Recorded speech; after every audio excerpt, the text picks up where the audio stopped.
Salut à tous, c'est Zeg de la Tactical French Code.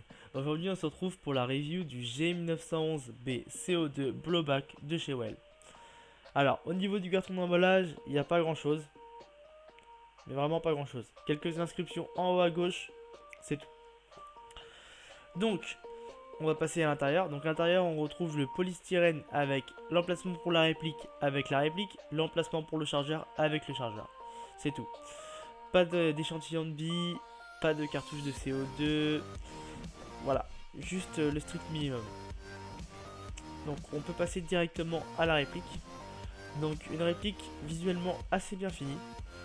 Full métal, donc assez lourde, 1,10 kg. De bonne performance, donc on le verra en test de tir. Elle fait du 350 fps, donc environ 1,15 J. Un chargeur grande capacité. Un hop-up réglable. Et bien sûr blowback. Voilà, donc le hop-up est donc réglable. On le règle tout simplement en démontant la culasse. Donc vous pouvez démonter la culasse soit pour graisser ou alors régler votre hop-up ou changer les pièces. Donc on le fait dès maintenant. Donc on vient ramener la culasse vers l'arrière. On la maintient avec l'index, juste ici. On aligne bien par rapport à la goupille. Voilà, le petit cran là. Ensuite on appuie au derrière de la goupille, donc le petit trou juste ici, on appuie dessus. La goupille se soulève un tout petit peu, on tire dessus délicatement. Voilà. Aussi délicatement, on remet la culasse, on tire dessus. Voilà. Et on a directement accès à l'interne. Donc on a accès aussi au hop-up. Donc on peut le régler avec la petite molette juste ici. Voilà. Ensuite, on vient remettre la culasse, donc on désarme. On repositionne sur les rails. Comme tout à l'heure, on vient retirer en arrière. On remaintient avec l'index. Voilà. Et on y replace la goupille. Donc là, ce qu'on va faire, c'est qu'on va bloquer la culasse en arrière. Donc on la retire un peu plus. Et on monte la goupille vers le haut. Voilà. Là, la culasse est bloquée en arrière. Donc j'ai remarqué que le canon externe, on peut le voir, avait un peu de jeu. Donc c'est pas un problème de fabrication, tout simplement c'est parce que il y a un pas de vis prévu pour les silencieux. Voilà. Donc vous allez remarquer que votre culasse sera bloquée en arrière comme ça, quand votre chargeur sera à vide. Donc pour la débloquer, c'est tout simple, on appuie ici. Voilà, et ça débloque.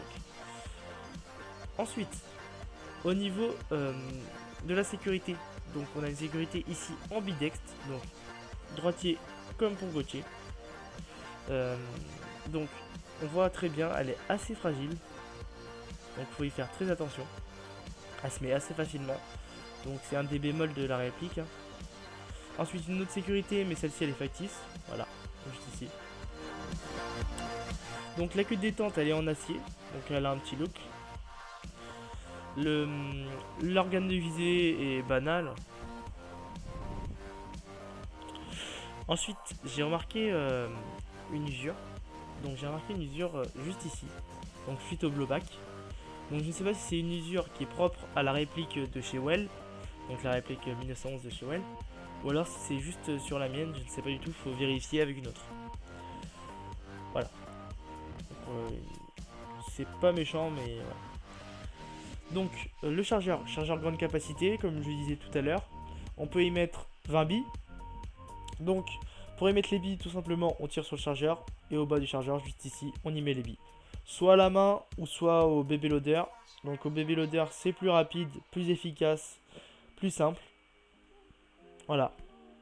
Pour la chambre CO2, on tire ici sur le cul du chargeur et on accède à la vis de la chambre CO2. Donc pour y accéder, on dévisse. Donc sur le cul du chargeur, il y a un petit cran exprès.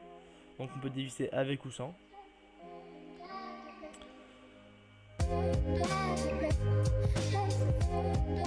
Voilà. On prend sa cartouche de CO2. Donc ici une cartouche de CO2 Swiss Arms. On la met délicatement pour éviter d'abîmer le fond du chargeur. Voilà.